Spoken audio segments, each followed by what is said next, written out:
a time, the Baal Kitzur Shulchan Aruch points out famously, it's a time that we remember many different mnemonics. Ani l'dodi v'dodi li, that I am close to my beloved and my beloved is close to me. Ani l'dodi v'dodi li, it spells out, the first letter spells out El. Shlach manot ish l're'eu u'matanot la'evyonim. Aleph, Lamed, Vav, Lamed again, with regards to giving Shalach Manas and Matanas Lavyonim. And then the third being Umal Hashem Es Levavcha V'es Levav Zarecha. Kodesh Baruch Hu turns our hearts. And that's the Aleph, Es Levavcha V'es Levav Zarecha, spelling out El once again. The big question is that these are very nice and that this actually all refers to Tshuva, Tefillah, and Tzedakah. Tshuva, Umal Hashem Es Levavcha, V'es Levav Zarecha, Kodesh Baruch Hu turns our hearts. Tzedakah Mishloach Manos, Ish L'Re'ehu, Umatanos Le'evyonim. And then, of course, Tefillah, Ani L'Dodi V'Dodi Li. The problem is that Tshuva, Tefillah, Tzedakah, we always talk about on Rosh Hashanah and Yom Kippur. That's our big refrain. Why is it that the Baal Shulchan Aruch uses these ideas to spell out Elul? And perhaps the simple idea is if you don't do proper preparation in Elul, you don't just end up where you need to be comes Rosh Hashanah. I'd like to take this idea a step further though. The Shlach Kadosh writes that the concept of Elul is already found in as a remez, hinted in a pasuk of the Sha'agat Aryeh, the lion that roars. The Gemara Brachos brings down that the roar of the lion is the roar of HaKadosh Baruch Hu, and he roars 3 times. And this lion, Aryeh, actually spelled out, Aleph is Elul, Reish is Rosh Hashanah, Yud Yom Kippur, and Hey is Hoshana Rabbah. In other words, the lion roaring, HaKadosh Baruch Hu demanding our focus, does not begin on Rosh Hashanah. Aleph of Elul does not just mandate that we prepare for Rosh Hashanah, but the Sha'agat Aryeh, the Sha'og Yeshag al Naveu, HaKadosh Baruch Hu's roaring, the din actually begins in Elul. The famous stories of people trembling when they were here, Rosh Chodesh Elul is coming. That's because Elul itself is a time of din, a time of judgment. It is not just, oh yes, one more day, I better remember, Rosh Hashanah is coming. And that day, Aleph El, you fall asleep. Beis El, oh, I forgot to work on my Rosh Hashanah. I have plenty of time, I have 30 days till Rosh Hashanah arrives. That's not the pshat of Elul. Perhaps the pshat is that Elul itself is also an aspect of din, also an aspect of judgment. And why is this? So now we see this from the concept of the Shlah and the word Aryeh, and we see this as well in the mnemonics that the Baal Shulchan Aruch brings us in Hilchos Rosh Hashanah. Perhaps the idea is like this, a very important concept. Everything that revolves around important matters that will last eternally need preparation. Kedusha ba'i hachana. Things of holiness require preparation. There are many people that have sudden inspiration, spiritual uplifting moments. And they're sudden, and they are specifically not planned. The only problem is, they don't last. If you want a lasting experience, it's specifically because you prepared. If you want to make a beautiful birthday for someone, you might have a great idea last minute. But if you want something that it will really have meaning and depth, and make sure that it did not just come and go in your mind, but it will stay with you of what you gave, what you created, that will require not just a stroke of luck, but it will require preparation. Elul is a measure, are you preparing?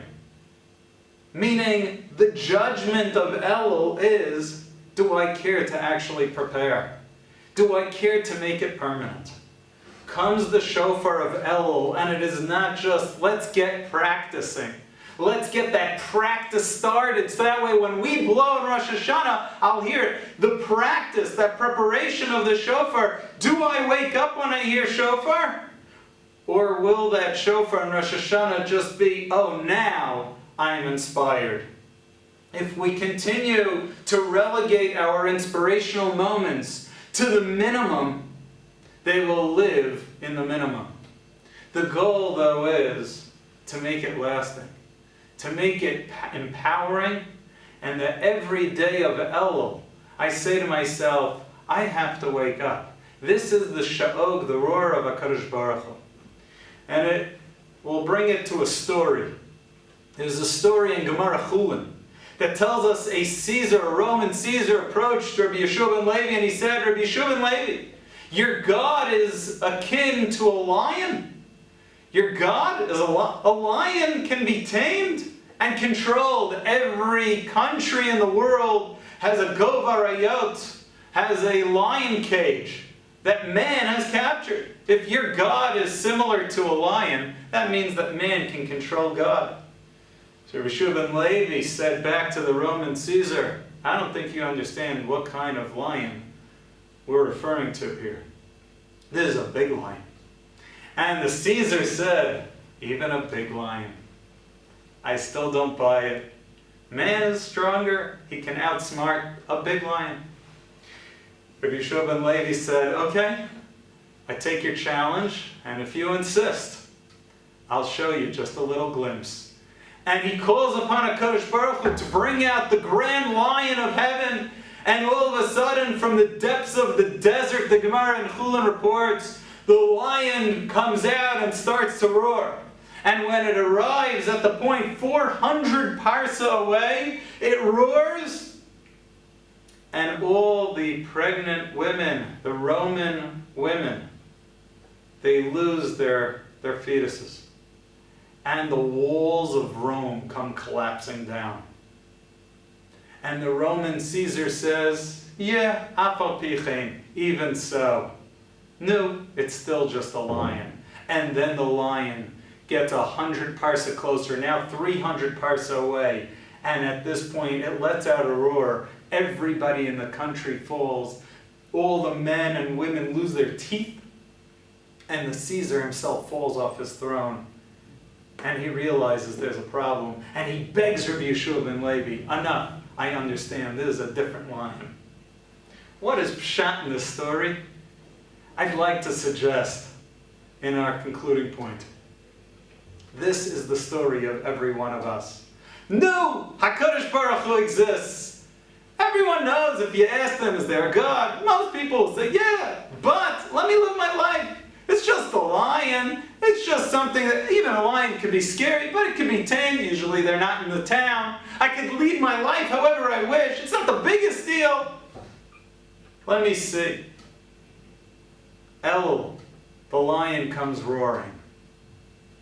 And unfortunately, so many people have not practiced just what it means that there is a God in their lives. There is a God in the world. They're so out of tune that even when there's a natural disaster that takes nebuch everybody's babies, and a natural disaster that the walls of the country start crumbling, the Caesar and the average human will say, oh, yeah, wow, that was mighty. But God, I should change my life. I should grow. I should work on something. God should have anything to do with my day in, day out life. And at the point where the Caesar falls off his throne and he's up against the wall and he sees God's might, all of a sudden he realizes, wow, let this roar be the roar that we blow. We blow the shofar because we know what we should do. We know what we should focus on, and we're blowing that reminder to ourselves, hearing God's roaring cry, Elul! Let's get moving. Let's have a wonderful preparation, the preparation of permanent growth towards HaKadosh Baruch Hu.